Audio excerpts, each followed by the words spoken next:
Assalamu aleyküm bütün dünyadaki Uygurlarım, yaxşımsızlar. Ben bugün sizlerge Türkiye'nin payitaxtı Ankara'dan yani Teknofest bütün bu ağır sanat tunuşturduğum bir faaliyetinden sizlerge söz kılavatman. Suyumlu kırındaşlarımız, keyni tutulgan bolsa Türkiye'ninki yani polis sakçılarınki ayrıpılarını Türkçe. Yani biz vatanımız Şarkı Türkistan Cumhuriyeti kurulgan vaktimizde bizden devletimizin mana şundaq Türkçe aravat kırındaşlar. Yani 1948'de Şarkı Türkistan Cumhuriyeti'nin kurguçularını tecavüzçü Xitaylar Rusya ile birleşip oyun oynap bizninki bütün Şarkı Türkistan Cumhuriyeti'nin kurguçuları, komandalar, reislerini mana şundaq Türkçe'den düşürüp suikast kalıp öttürüp yok kıygan kırındaşlar. Keyin halkımız, devletimiz başsız kalgaçka İstiklal vatanımızda tecavüzçü Xitaylar Rusya'nın yardım bilen işgal kılıp algan. Suyumlu kırındaşlar biz şunu oylayalım 1948'de 30 bin kişilik ordusu olgan Uygurlar yani Uygur devleti yani mana bu şundaq Türkçe'ye ega olgan bir devlet bugün müstakil olgan bolsa bugünkü kaygaçı ne bulak bitadi kırındaşlar. Bizden devletimizden keyinden nurgun devletler kalgan bulatdı.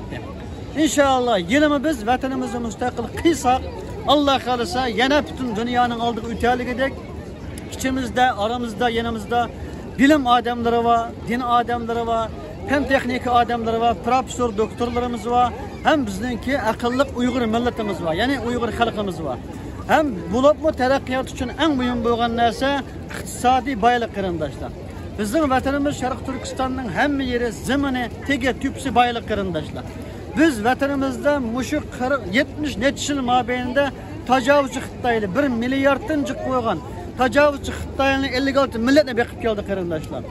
Ama vatanımız müstakil olsa, üzümüzden zaman baylık, üzümüzge olap, üzümüz yesek, biz inşallah bütün dünyaya hüküm sürmesek mi, vatanımızı müstakil kılıp bütün dünyaya yardım kılalık edik. Bütün mezlumlar kucak açalık edik. Bütün dünyadaki yetim yesirlarını, tul ayalları igi çıkarlık edik, küçük ve igul alayımız kırındaşlar.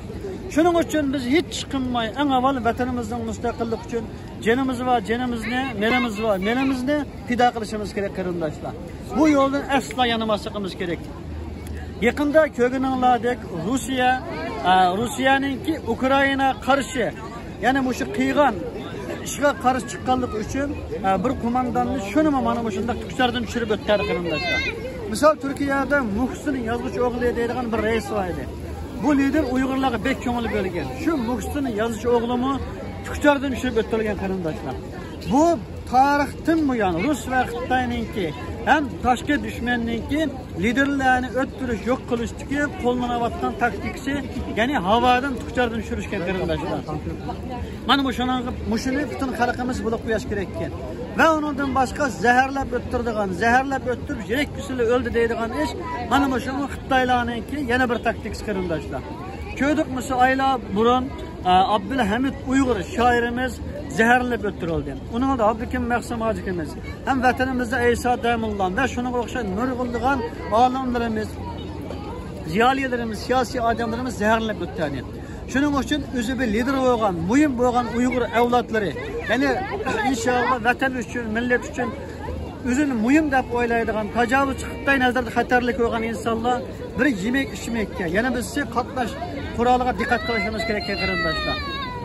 Allah Teala bütün halkımız öz pınaya saklı. İnşallah biz vatanımız müstakil olsa bunun neticesi noçu ademsiz ayrıklar, ademsiz uçaklarını kırındaşlar hem bu şundaq Türkçerli olsun, meyli kural yarak olsun hemmeni Allah kalırsa biz Uygur milleti kılımız.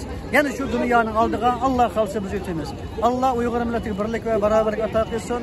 Bütün halkımıza selam.